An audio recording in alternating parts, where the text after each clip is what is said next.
Садыр Жапаровдун башкаруусу ири курулуш долбоорлору менен коштулууда. Бийлик мындай демилгелер аркылуу алардын тушунда жакыр өлкө акыры экономикалык жактан өнүгүп жатканын көрсөтүүнү көздөгөндөй. Ошол эле маалда бул дымактуу долбоорлордо ачык айкындуулуктун жоктугу жана алар кыргыз бийлигиндеги башка эки адам Жапаров менен Ташиевдин жакындарына байланышы бардыгы белгилүү болууда. Мындай долбоорлордун бири Башкаланын четиндеги Орок айылында курулуп жаткан Бишкек Арена аттуу чоң футбол стадиону. Учурда анда курулуш иштери кызуу жүрүүдө. План боюнча ал Борбор Азиядагы эң чоң стадион болушу керек. Бирок бүгүнкү күнгө чейин бул курулушту ким каржылап жатканы да, ага кайсыл компаниялар тартылганы да так белгисиз. ОЦСРПнин иликтөөчүлөрү бул жашыруун сырдын четин ачып, стадиондун курулушу менен алектенип жаткан компаниялардын бирин табышты. Журналисттер Жапаровдун тушунда кадимки көрүнүшкө айлангандай, ал компаниянын президенттин иш башкармалыгынын башчысы Каныбек Туманбаев менен байланышы бар экенин аныкташты.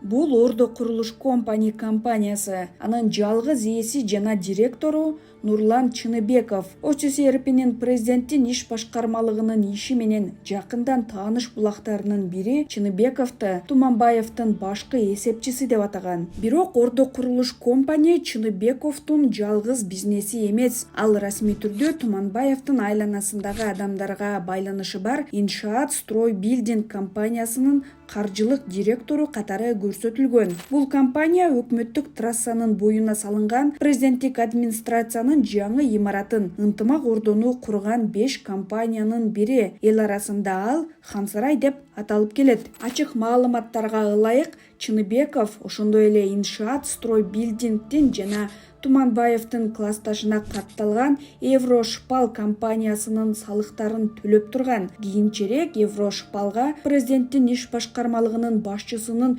үзөңгүлөшү ээлик кылып калган. Туманбаевге байланышы бар ушул жана башка компаниялар жөнүндө ОЦСРП, Клоп жана Темиров Лайфтын былтыркы иликтөөсүнөн окусаңыз болот. Анда президенттин айланасындагылар мамлекеттик ири курулуш долбоорлорун кантип өз ара бөлүшүп алганы жөнүндө айтылат. Бишкек Аренаны куруп жаткан башка компаниялар долбоордун каржы булагы сыяктуу эле белгисиз бойдон калууда. УКМКны гана эмес, Кыргыз футбол биримдигинде башкарган Камчыбек Ташиев стадиондун курулушуна 21 миллион долларга жакын каражат коррупцияга каршы күрөшүү фондунан бөлүнгөнүн айткан. Бирок бул эмне болгон фонд экени белгисиз. Ташиевдин билдирүүсүнө чейин ал жөнүндө эч ким бир да жолу сөз кылган эмес. Юстиция министрлигинин реестринде да мындай юридикалык жак катталган эмес.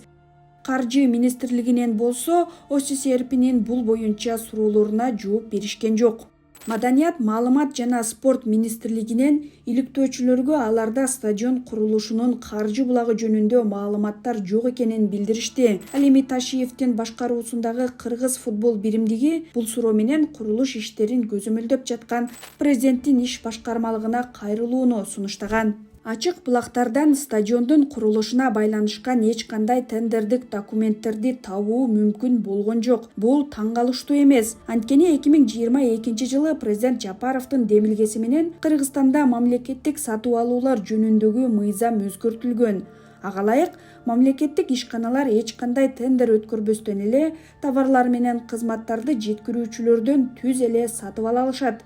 Ошондой эле алардан мурдагыдай жеткирүүчүлөр жана кызмат көрсөтүүчүлөр тууралуу маалыматтарды жарыялоо талап кылынбайт. Ошентсе да ОЦСРП стадионду куруу иштерине тартылган бир нече чет өлкөлүк компанияны аныктады. Алардын бири дүйнөнүн көптөгөн өлкөлөрүндө кеңселери бар Populous Holdings Inc. аттуу америкалык архитектуралык дизайнерлик фирма. Калган үчөө туркиялык компаниялар. Архитектуралык дизайн фирмасы, электромеханикалык иштер менен алектенген Arenes Engineering Group жана Istanbul Static Academy. Акыркысынын бул долбоордогу ролу кандай экени так белгисиз. Бул чет өлкөлүк компаниялардын бири да журналисттердин суроолоруна жооп беришкен жок. Кыргыз бийлигинин планы боюнча стадиондун курулушу 2026 жылы аякташы керек. Февралда Кыргыз футбол биримдиги Өзбекстандагы жана Тажикстандагы кесиптештери менен биргеликте 2031-жылы Бишкек аренада Азия кубогун өткөрүүгө билдирме бергени белгилүү болгон. Бул үчүн курулуп жаткан стадиондун сыйымдуулугун көбөйтүү чечими да кабыл алынган.